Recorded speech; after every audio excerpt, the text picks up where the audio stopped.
Hi guys, I hope everyone's doing well today, and for the full video please head on over to my Facebook page, NU Journeys Counselling, where I've done the live version of this video. As I've stated, I prefer to make videos for my YouTube as well, but the live videos normally have got more detail to them. So what I want to talk about is something which I've made quite a few videos about this topic, and I've had many people come to see me as a couples counsellor in regard to this area, and this is how to rebuild trust after an affair. So most people would agree that trust is an essential thing in relationships. Without trust, it's really difficult to maintain a relationship for a long period of time. And there are many things that can damage trust in a relationship, but one of the biggest events that I'm aware of is cheating. So for some people, they just can't continue in a relationship once cheating has occurred. For other people, they can move forward in the sense of continuing with the relationship, but they haven't really moved forward. And that's why it's such a complex thing. And that's why trust is, for some people, it can never be rebuilt. And for others, it will take years and years. But my personal feeling, not only as a counsellor, but in general, is that once trust is broken, it's about your recognition and acknowledgement of the impact it has had on you. Are you feeling a sense of betrayal because of this one act that the person has done where they cheated? Or are you feeling a lack of trust and betrayal because of something that's happened in your past? Has it happened to you before? Are you saying, this is the last time I trust anyone, so it's happened to me too many times? Or are you saying, because of what this person done, because I invested in them so much, because I gave them my heart, that's why?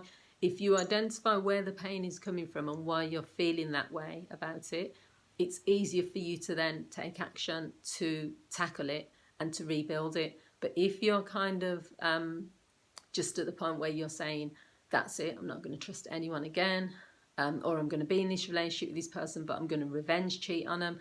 I'm going to be in this relationship, but I don't really want to be in it, but I'm not giving up on it. But the trust is just not there.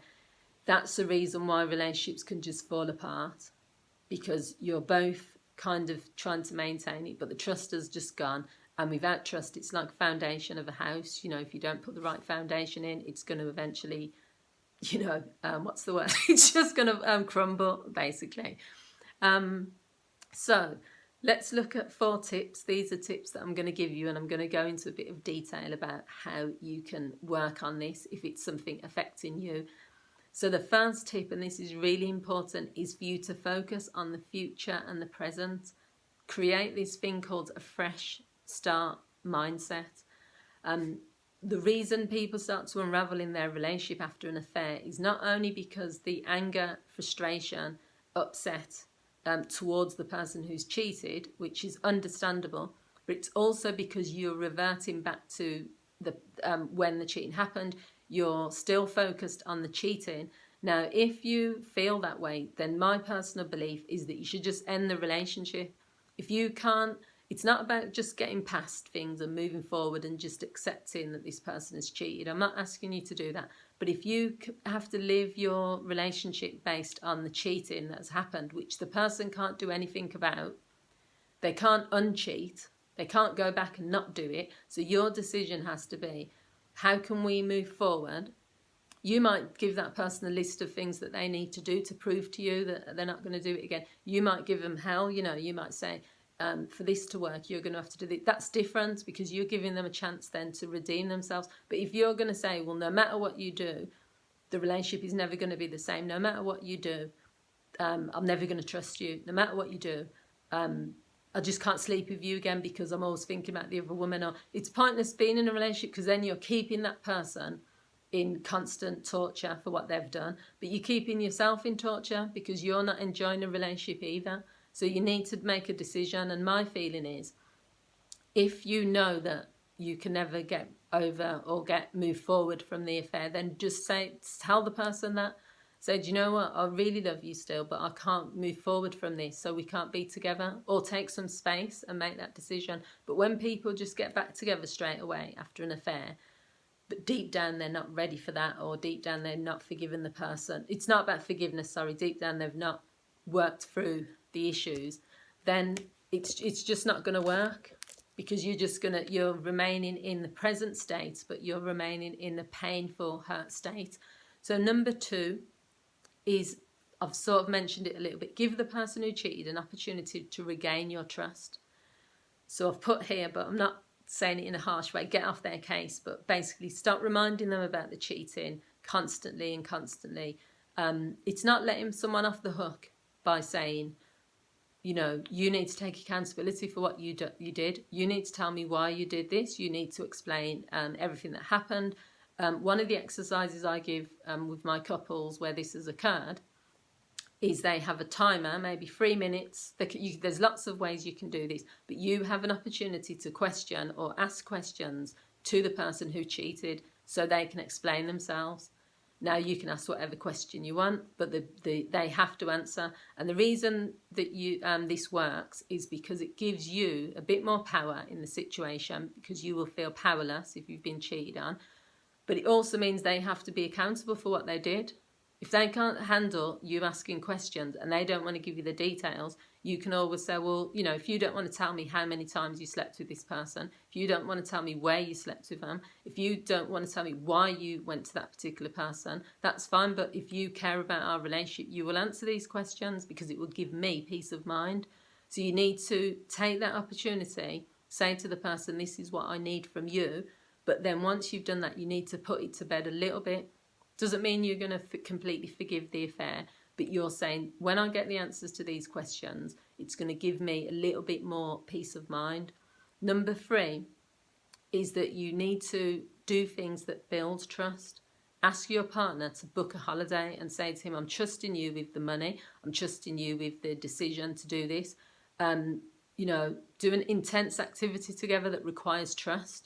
You know, some team building exercises where someone has to lift someone, or you have to close your eyes.